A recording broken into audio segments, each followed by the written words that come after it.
Bienvenidos a nuestro curso virtual de Historia Universal para el segundo grado de secundaria. Les saluda el profesor Andy Ortiz Tomasto. Recuerda que la consigna de esta semana es: demuestro mi amistad cuando no agredo a mis compañeros. El día de hoy vamos a conversar brevemente sobre una de las primeras ideologías burguesas a las cuales se les llama el humanismo. La burguesía como movimiento filosófico tiene sus orígenes aproximadamente hacia el siglo XIV y siglo XV y se desarrolló principalmente en Florencia. Por eso la ciudad de Florencia es conocida como cuna del humanismo.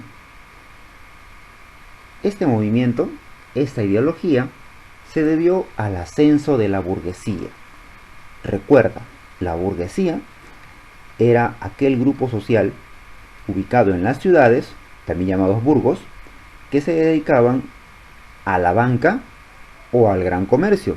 Por lo tanto, manejaban grandes cantidades de dinero.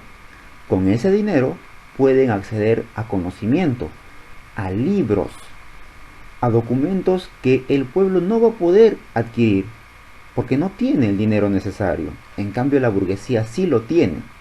Lamentablemente, su situación aún es irregular, solamente ha acumulado dinero, pero no tiene posibilidad a algún cargo político. Surgen los llamados mecenas. Un mecenas o los mecenas son aquellas personas, familias, personajes que financian a los sabios, a los intelectuales, a aquellas personas que solamente tienen como misión y función desarrollar su pensamiento filosófico. Acá destacan como los principales mecenas la familia de los Medici. Lo que vemos en imagen es esta familia y el personaje de la izquierda es Lorenzo de Medici, un príncipe bastante apegado a estos pensamientos humanistas. Entre otros mecenas, como por ejemplo estaban la familia Gonzaga, la familia Visconti, los reyes, como el rey Carlos V, el rey Francisco I, incluso los papas. Destaca mucho el Papa León X. Esos son los mecenas, los que financian a los pensadores humanistas. Otro factor que motivó el desarrollo de este pensamiento es la migración de sabios bizantinos.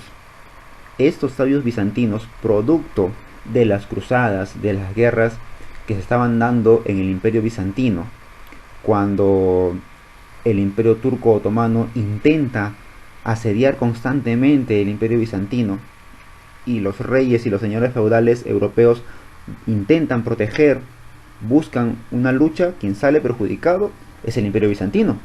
Por lo tanto, los sabios, los intelectuales de este imperio migran, salen de ese lugar y llegan a Europa occidental, que estaba viviendo ya la decadencia de la Edad Media, y han llevado también su conocimiento. Por lo tanto, es un conocimiento nuevo, moderno, que van a llevar a esta Europa. Y por último, la crisis que se vivía en la Edad Media, recuerda bien la imagen, es una de las tantas conocidas como la danza de la muerte. Y es que Europa estaba viviendo problemas no solamente geográficos que afectaban sus cosechas, sino también demográficos, porque una población mal alimentada es una población propensa a las enfermedades. Y estamos hablando de una de las enfermedades que azotó y mató a aproximadamente un tercio de la población europea. Nos referimos a la peste negra. Por lo tanto, la situación en Europa estaba mal. Las cruzadas han sido derrotas, la religión está fracasando en su intento de reconquistar Jerusalén y los campesinos se sienten olvidados. Por lo tanto, buscan una actitud crítica hacia la sociedad que están viviendo, tanto en el aspecto religioso, en el aspecto político, en el aspecto social e incluso económico. Todo este pensamiento humanista va a ser difundido a través de las universidades que ya hemos estudiado, como la de Bolonia, la de Calá, la Sorbona, y el descubrimiento o la invención de la imprenta en el año 1492. 55 ya se puede difundir más rápido el conocimiento. Antes había que copiar a mano todo un libro y demoraba mucho y costaba muy caro. Ahora con la imprenta se hace libros más rápido y su precio baja. ¿Cuáles son las principales características de este movimiento humanista? Bueno, su actitud filosófica, su actitud cuestionadora, su actitud de no aceptar lo que se te dice y agachar la cabeza, que era típico de la Iglesia Católica que predominaba en la Edad Media, sino su actitud reflexiva. ¿Cuál es su función? ¿Cuál es su papel como ser humano en esta sociedad? Por lo tanto, acá viene su característica principal, el antropocentrismo. El hombre vuelve a ser el centro de todo estudio, el centro de todo pensamiento. Durante la Edad Media, la Iglesia había supeditado todo ese pensamiento, había relegado, lo había dejado de lado, dando más énfasis a la vida de los santos, a la lectura de la Biblia, a la actitud religiosa, a las ceremonias espirituales, eclesiásticas. Pero en esta época los humanistas revaloran al hombre como máxima criatura divina. Y es que si bien es cierto, se acepta en cierto modo que Dios ha creado al hombre a imagen y semejanza, entonces el hombre es la creación más perfecta, porque Dios es perfecto. Y si el hombre es perfecto, pues se vuelve el centro de atracción, el centro de estudio, el centro de análisis de todos los pensadores humanistas. Asimismo, se revalora la cultura clásica. ¿Y a qué nos referimos con la cultura clásica? A todo el aporte cultural de las sociedades más destacadas de la antigüedad.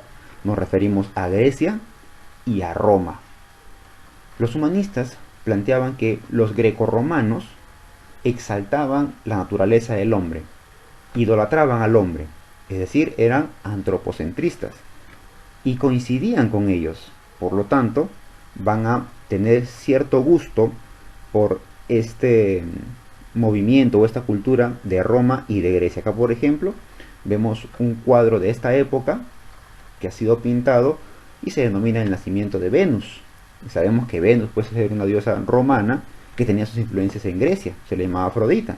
Ahí vemos claramente la influencia en las artes sobre todo y en el pensamiento de las culturas Grecia y de Roma.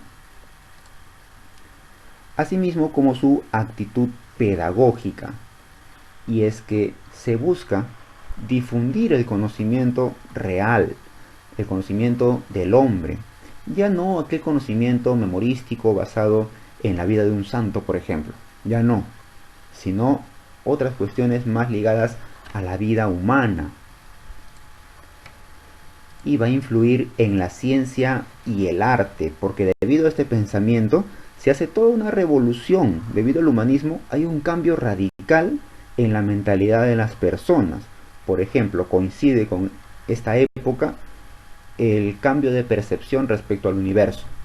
Ya no se plantea la teoría geocentrista, sino el modelo heliocéntrico. Copérnico plantea su modelo heliocéntrico, donde dice que ya no la Tierra es el centro de todo, sino el Sol.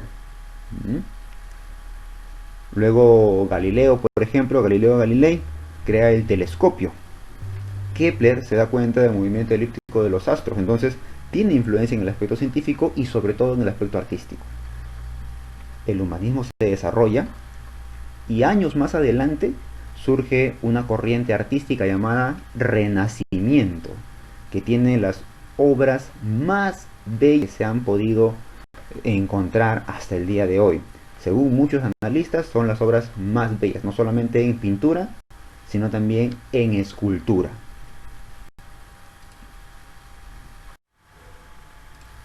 ¿Y quiénes son estos pensadores humanistas? Pues tenemos acá sus principales representantes.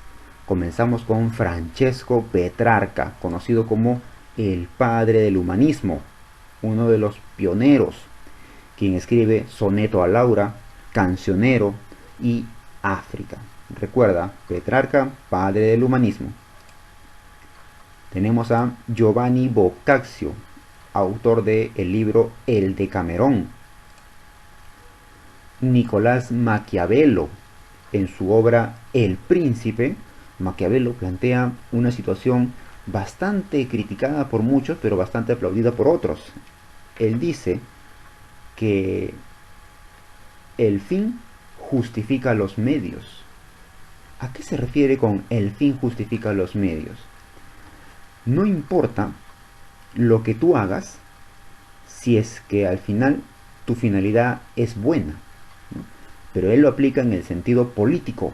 No importa lo que las autoridades, es decir, los reyes de esta época, hagan con tal de conseguir beneficios para su pueblo, dice él. Y claro, dentro de esos no importa, se encuentran por ejemplo guerras, se encuentran por ejemplo atentados, lo cual para la vista de otros pensadores no va a ser lo adecuado. Tenemos a Tomás Moro, quien escribe Utopía, y en su libro Utopía, en esa obra, va a narrar, a describir, incluso a graficar cómo sería una sociedad utópica, es decir, una sociedad ideal, una sociedad subjetiva, que sea todo perfecto. Por eso se llama utopía, porque es algo ideal. Claro, él también nos da pautas de cómo llegar a esta sociedad, pero no se ha puesto en práctica y mucho menos se ha llegado a esta sociedad utópica.